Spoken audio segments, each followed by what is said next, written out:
I have a confession to make. I am good at a lot of things, but time management is not one of them. And keeping myself organized, yikes, that is definitely an area where I can use some help.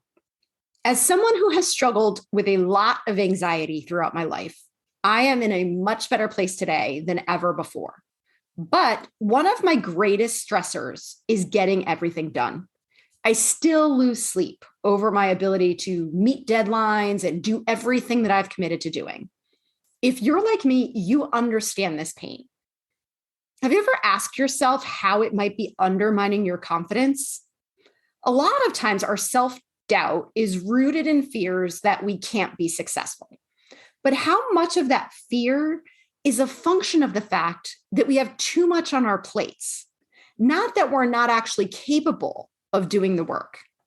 This week, I talked with Frank Buck, who's an expert in time management, about how to better manage our time so that we can more confidently navigate our work and our lives. Thank you so much for listening.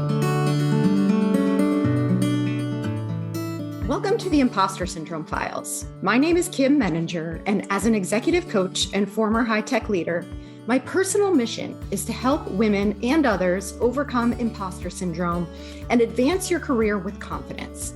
Each week, I interview a new guest to share how they've navigated self-doubt to achieve success. The more we share our stories, the more we destigmatize imposter syndrome, recognize that we're not alone, and empower ourselves to access the tools and resources that can help us. Thank you so much for listening and sharing.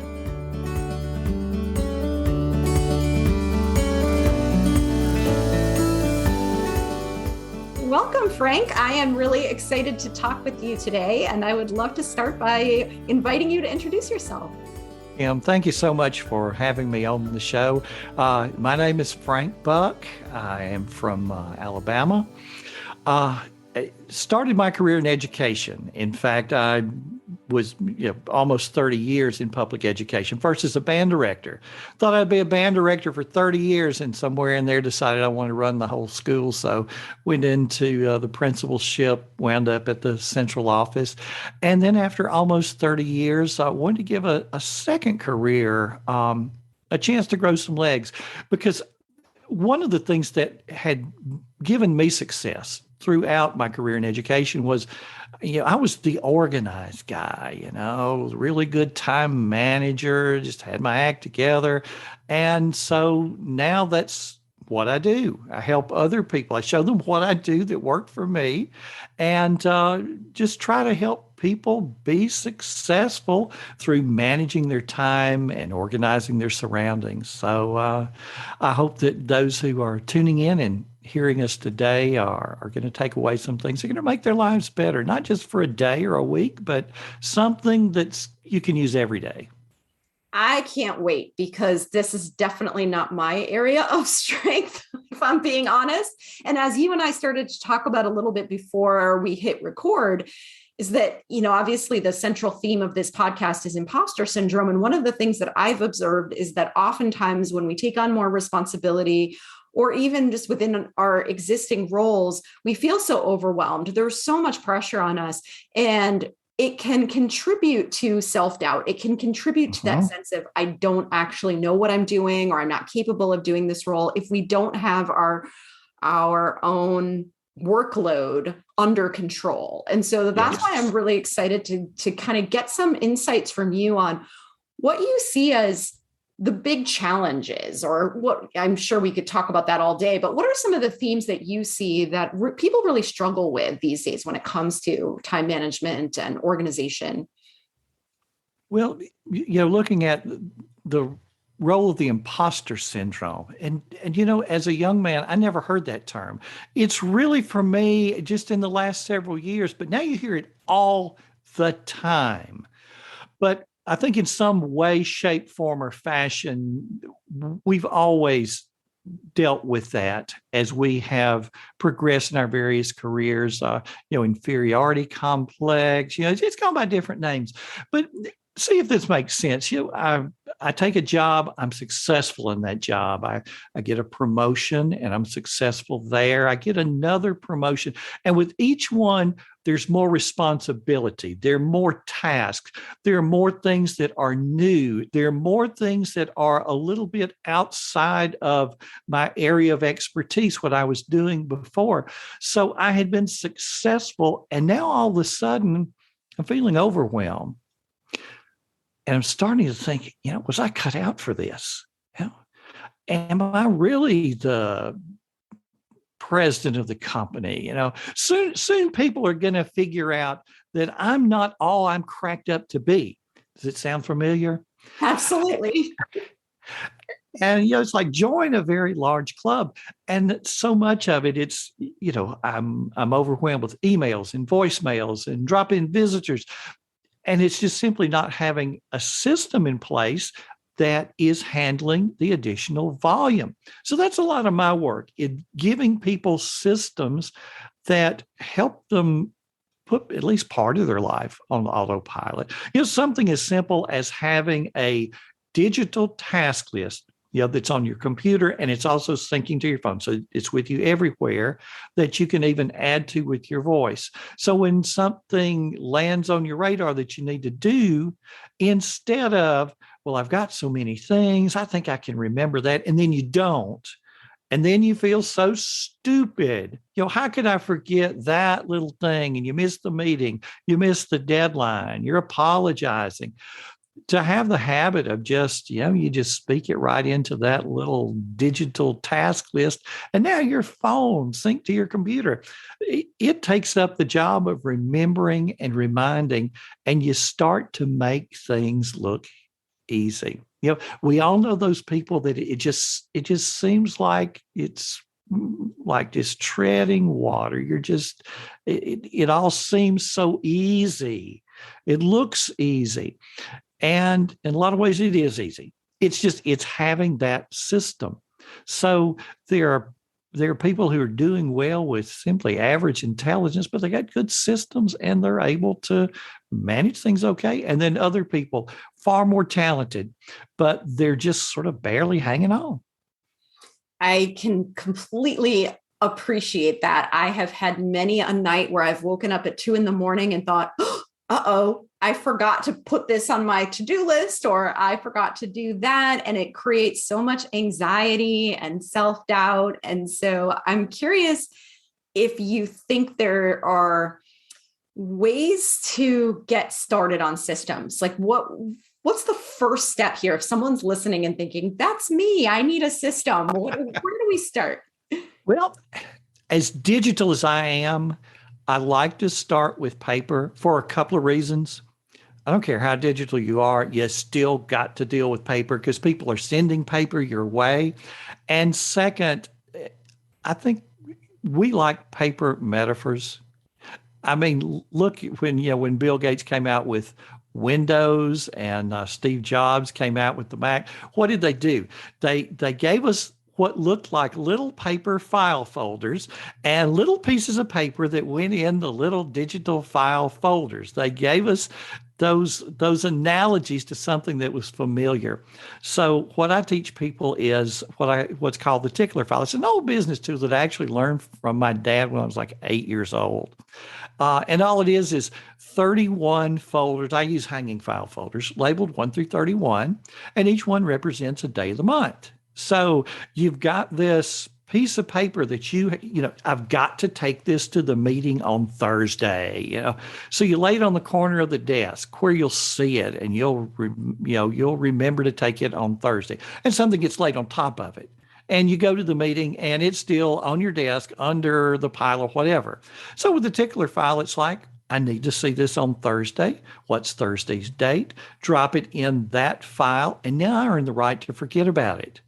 And so all this paper that's laying around because you need it sometime in the future, just throw it in there for the appropriate date. And then all you got to do is that morning, pull that one folder, and there's every piece of paper that at some point in the past you'd want to come back to you today. And then behind those 31 folders, I have 12 more because some things, I don't need to see this for 4 months from now. So 12 more folders, January, February, March, etc. And at the beginning of each month, just pull the folder for that month, drop it in the 1 through 31s, and you're good to go. So if you've got the tickler file down, then the next thing people always ask is, Frank, that's great. I love that. But do you have a digital way to do that for all the digital stuff in my life? And I go, yeah, get the digital task list and give every task a date that just simply says, this is the date I want to see that task again. And it becomes just like the tickler file. And if something doesn't get done today, it just rolls right over to tomorrow. So there's no forgetting, there's no rewriting, and it's easy. You used an expression, or you said something that really caught my attention, because this is how I think about it too, is you said, earn the right to forget about it, which I really appreciate, because for me, I'm somebody who has always struggled with a lot of anxiety. And I think there's a part of my brain that thinks it's doing me a favor by constantly reminding me of all the things that I might forget. And so I think what you're talking about in terms of these systems is really giving you the peace of mind to know, I've accounted for this. I don't have to constantly remind myself every day that I have that piece of paper that I need to bring with me next Thursday. It has been accounted for. And so it frees up mental space to now focus on other things too. Absolutely. So that you can be 100% present at whatever you're doing, whether it's a conversation with someone, whether it's writing an email, whether it's exercising. You don't have to be concerned with, oh gosh, what do I have to do next? What do I have to do next? The system's handling that. So that right now, the only thing I'm thinking about is this interview with you right now, Kim. And then after this interview, I'll look back at my list to see what's next and be 100% present with that one. Are there any, I would say, are there any other considerations that we need to think about? Because the system is great. And I think that from an individual perspective, many of us could do a better job organizationally. But what about things having to do with other people encroaching on your time, or maybe just overflowing tasks? I'm just curious if you have thoughts on how do we manage when there's just too much? Yeah. Well, first of all, as far as the other people with their interaction with you, nobody's going to look out for your time, and they shouldn't. That's our job. Nobody calls us on the phone to say, gee, I bet Frank is really busy. Let me throw a monkey wrench in his day. Nobody comes to the door, and when they say, you got a minute? And what do we always say? Sure. It doesn't matter how busy we are. We say, sure. And then, we've told them we've got the time, and they come in and they sit down, and 20 minutes later, they're still there. We have said nothing to them that indicates, look, I really need to get to this. I think we need to be honest with other people to say, I'm in the middle of something right now. How's this afternoon? What does 3 o'clock look like for you? Or, hey, can I get back to you? That, I can see that's really important. Yeah, I want to talk to you about that, but can I get back with you? I really need to finish up on whatever. And unless they're just a really unreasonable person, they'll appreciate the honesty. And then they know that when you do tell them, sure, come on in, I've got time, that you really do. They can trust what you say, but we got to look out for ourselves. We can't let other people encroach on our time and then go home and kick the dog and yell at people because we didn't stand up for our time. And people say, well, how do you, but what if it's the boss? What if it's the boss? Well, if it's the boss, you just go over, these are the things that are on my plate. What would you say are the most critical? What should I put first? Because unless you're honest, you just keep more and more stuff just simply gets put on your plate.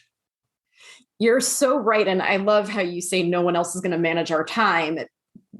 One of the things that I often say to people is that as long as you're smiling and making it happen, there's no reason for anyone to assume that you're not capable of taking on more or that you're overwhelmed in some way. It really, truly is our responsibility to communicate that. I really think that we teach people how to treat us. Yeah, you're right. And that can be really challenging for people who are, like you said, if it's the boss, or, if you are somebody who comes from a culture that really values authority, or if you're feeling like you don't have a lot of power in your organization, it can feel really scary to set those boundaries or to push back in some way. I like what you're talking about of positioning it as, well, help me think through what's most important here, because I think it's a safe assumption that we all want to be focused on the most important things. And if we recognize that there's limited time, limited resources, there will need to be things that get backburnered. Not everything can have the same priority, right? So let's together define what those highest priority goals are. Absolutely. Yeah. And I'm curious if you feel like there are ways to, I guess I'm trying to think of how to frame this. What if somebody is really pushy? What if somebody's not as reasonable as somebody else? Are there ways that we can better advocate for ourselves when it comes to our time? Gosh, I'm trying to think about specific times in the past where maybe I've been the victim of that. And I guess I have maybe been one of the lucky ones, but again, we teach people how to treat us. And so if they're pushy and pushy works, guess what? Yes. We've just taught them. So, but to stick to your guns with, this is what I'm working on. These are my priorities. And if it's the boss, help me with what is the most important thing.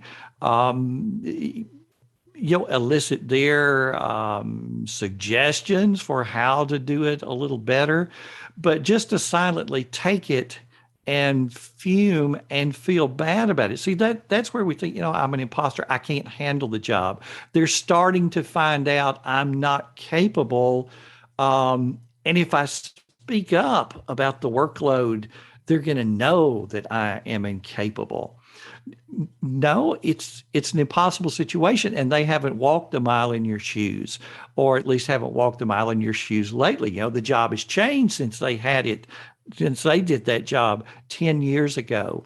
And you're the expert about the job. You're the one who's doing that job each and every day, and you know the pitfalls. And if you got a good boss, if you got good coworkers, they're going to respect you and listen to you.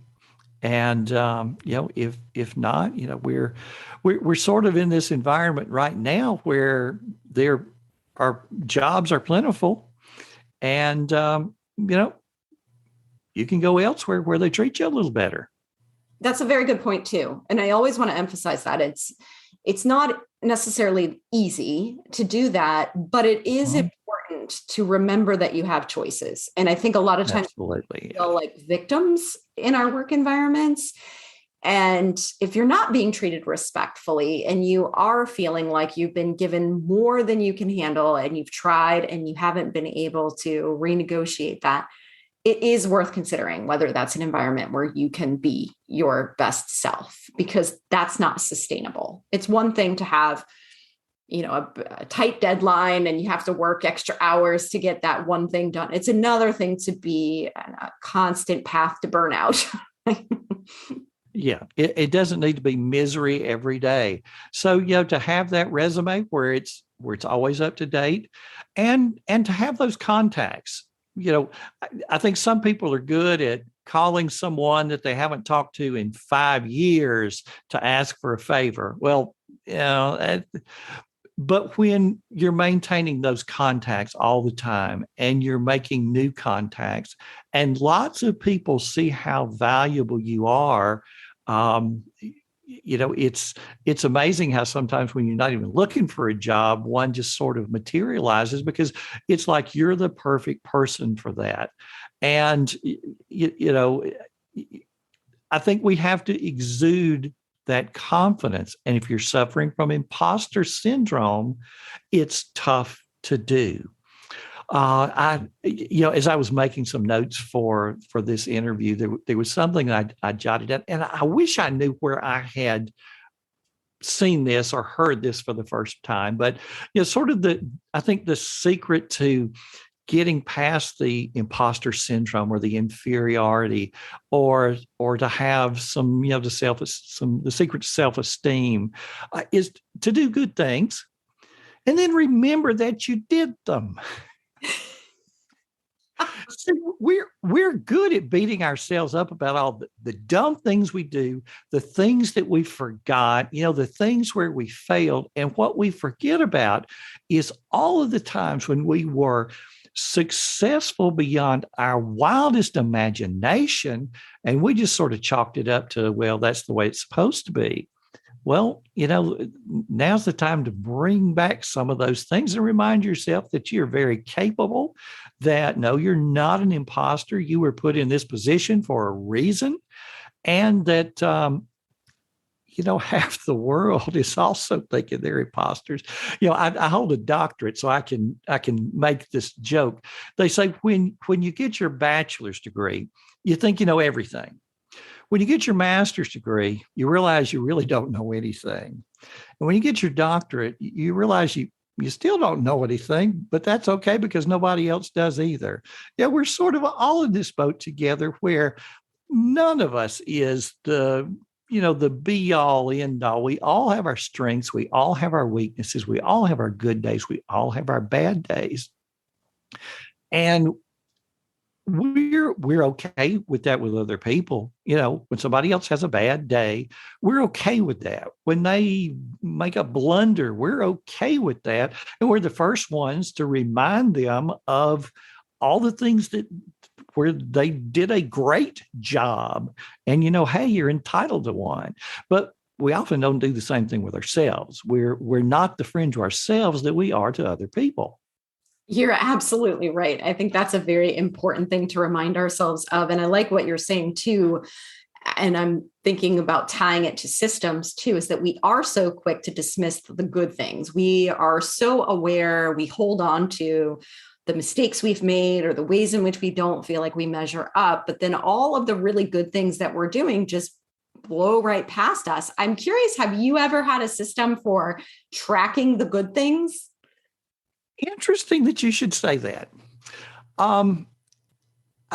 For a long time for me, how did you make today count? That's sort of been something that rolls around in my head that ideally I want to ask myself. So my system, and of course I'm really into tech, is every evening at 8 p.m., I get an email using if this then that. So here's an email that comes to me basically from me that's got a link in it that says, how'd you make today count?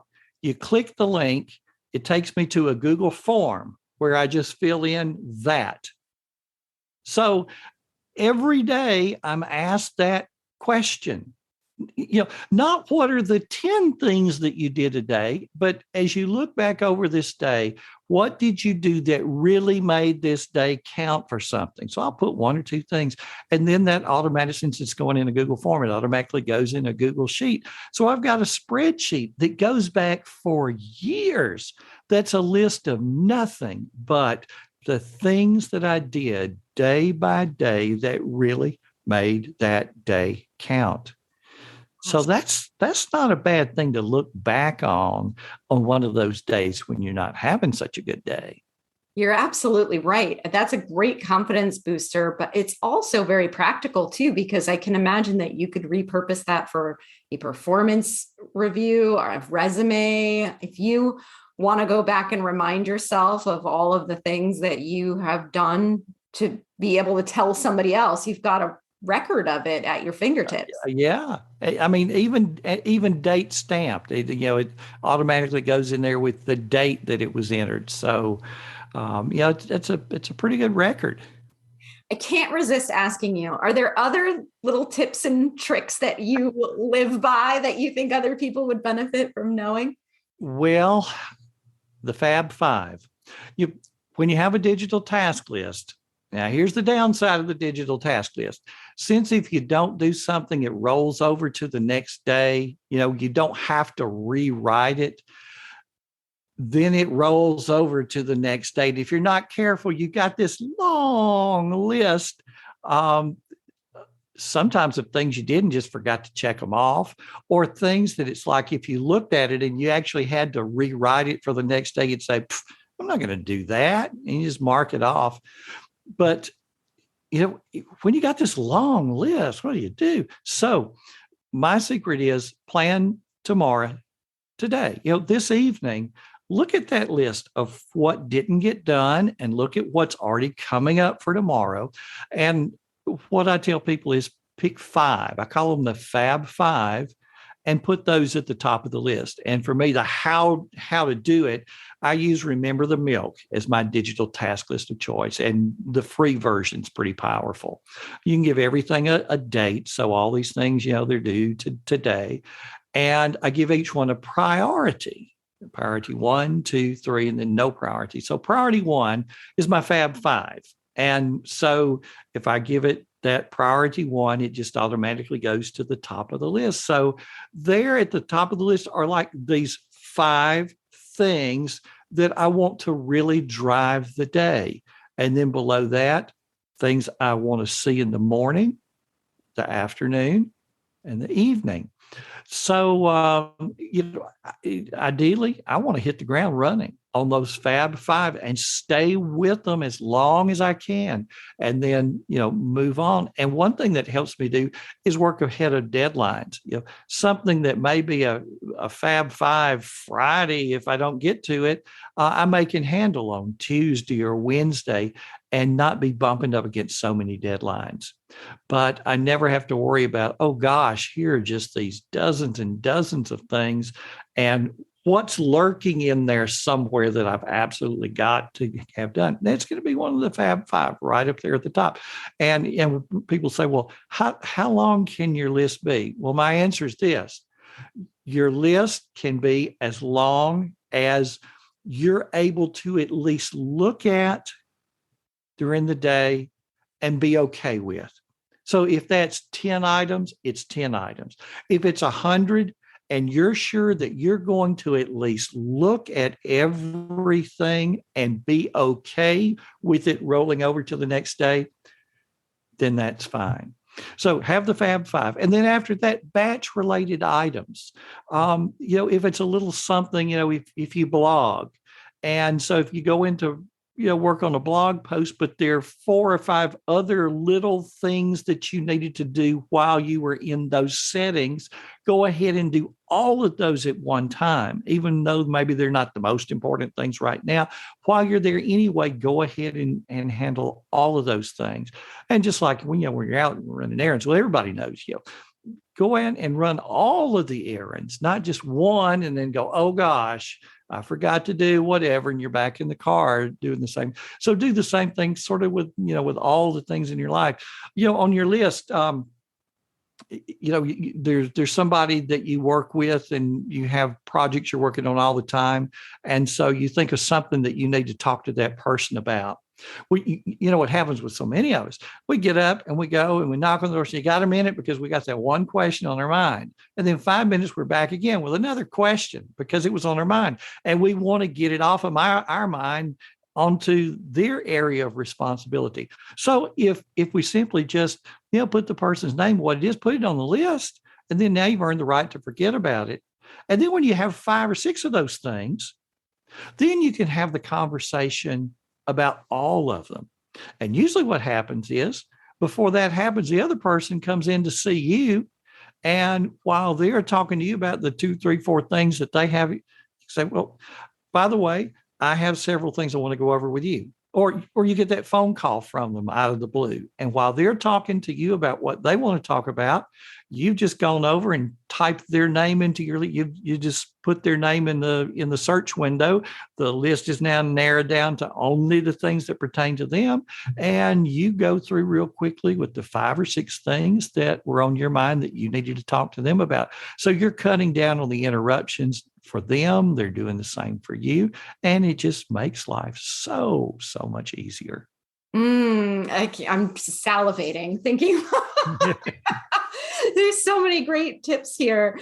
I'm curious if you work with teams. Like, do you think that some of these strategies apply to collections of people as opposed to individuals? Because I think sometimes how I think about it is if I'm a person on a team and I try to stick to a system and a routine that works for me, but the rest of my team is not engaged in that and doesn't have access to it, or I'm trying to do this in a vacuum, it may not be as effective. Do you think it makes sense to talk to your team about some of these things too?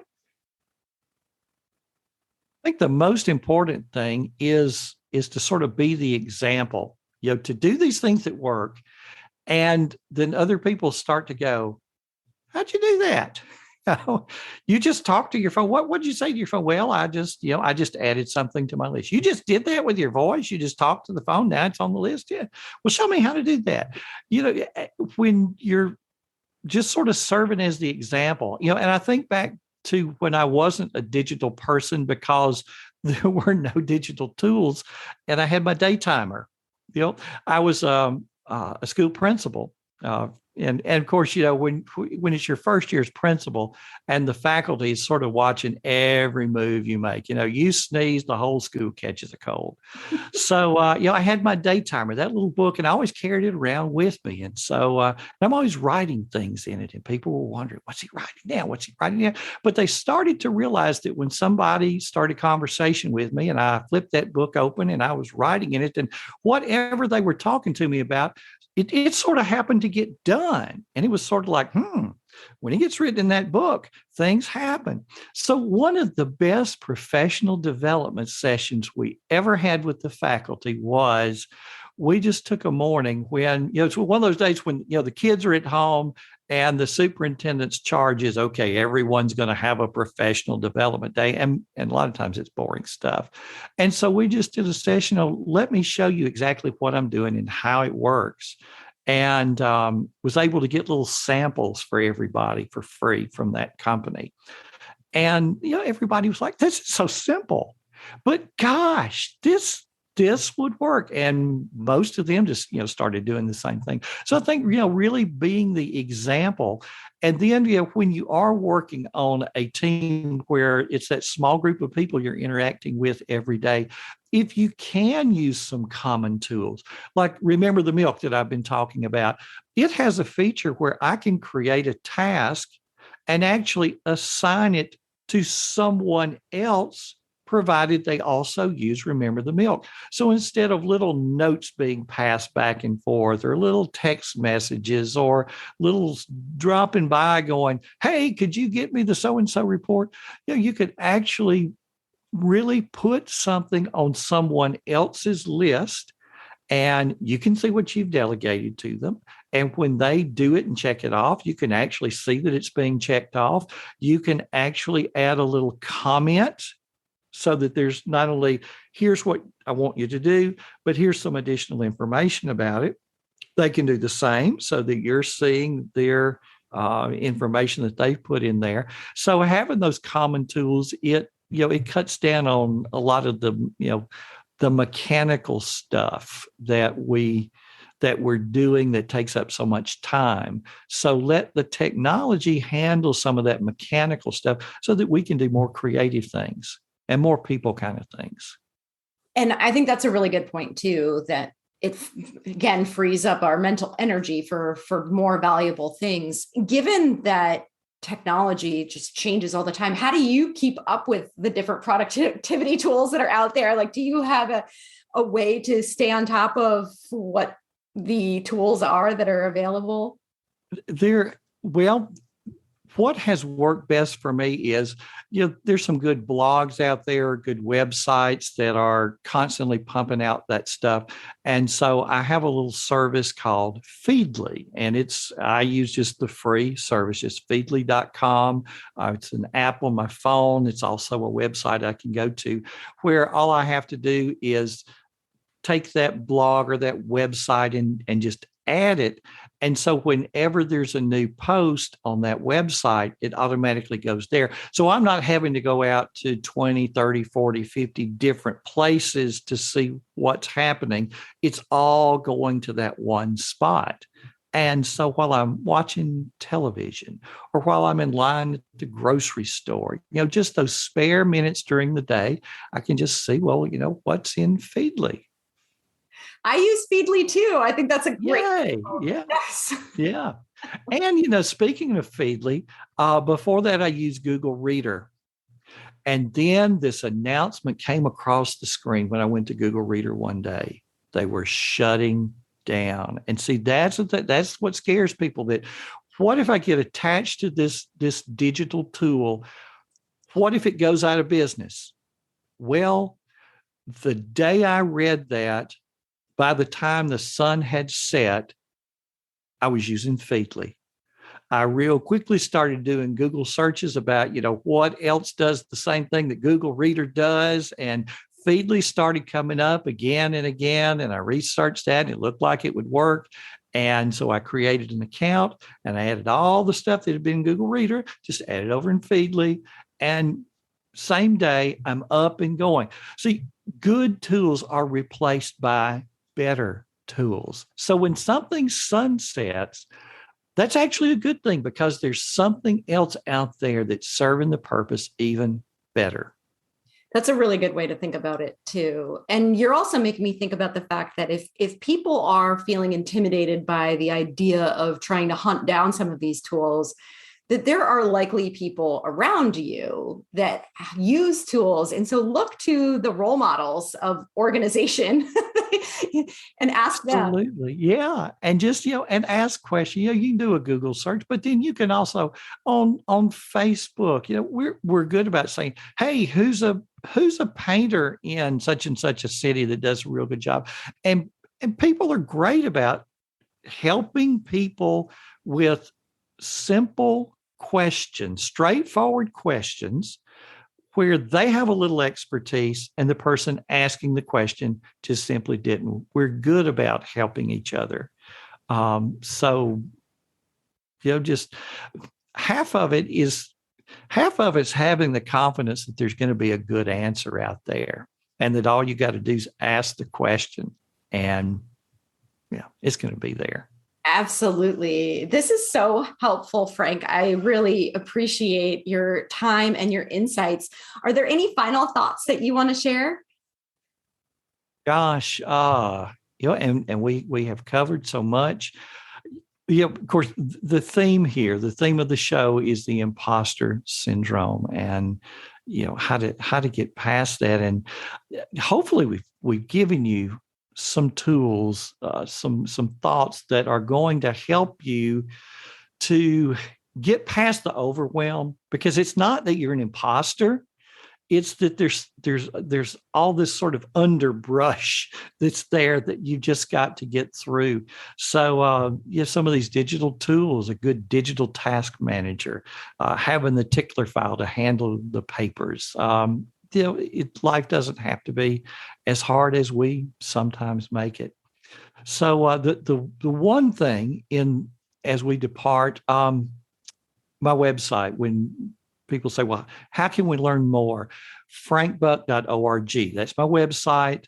Go there. And first thing, get on my email newsletter list. Every Tuesday, I email to the list with little things that I am reading about that I like. And I do a new video /podcast /blog post /newspaper column once a week.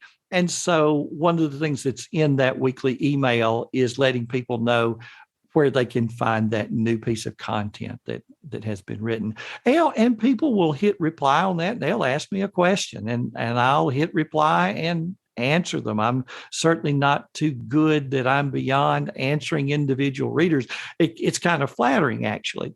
So please, would love to have the traffic over our way at frankbuck.org. Get on the email list. You'll read about several books that I've written. One that came out in January of this year called Get Organized Digitally, as you might expect, that just really goes in depth into the digital tools that I use on a daily basis that make my life easier and that I think will make life easier for other people as well. Well, I think those are great resources, Frank, and we'll link to those in the show notes as well for anybody who's interested. And thank you so much for sharing with us. I think I'm certainly leaving this conversation feeling better, and I'm sure others are as well. Kim, it has been an absolute pleasure. Thank you so much for having me. Thank you for listening to the Impostor Syndrome Files. If you're listening to this, chances are you struggle with imposter syndrome or other confidence issues too. Please know that you are in great company. As an executive coach and former high-tech leader, I spent years battling imposter syndrome.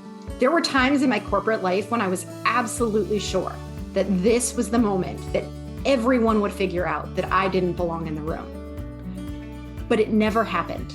And through the years, with the help of research, coaching, and other resources, I've learned to help myself and others overcome self-doubt and advance our careers with strength and confidence.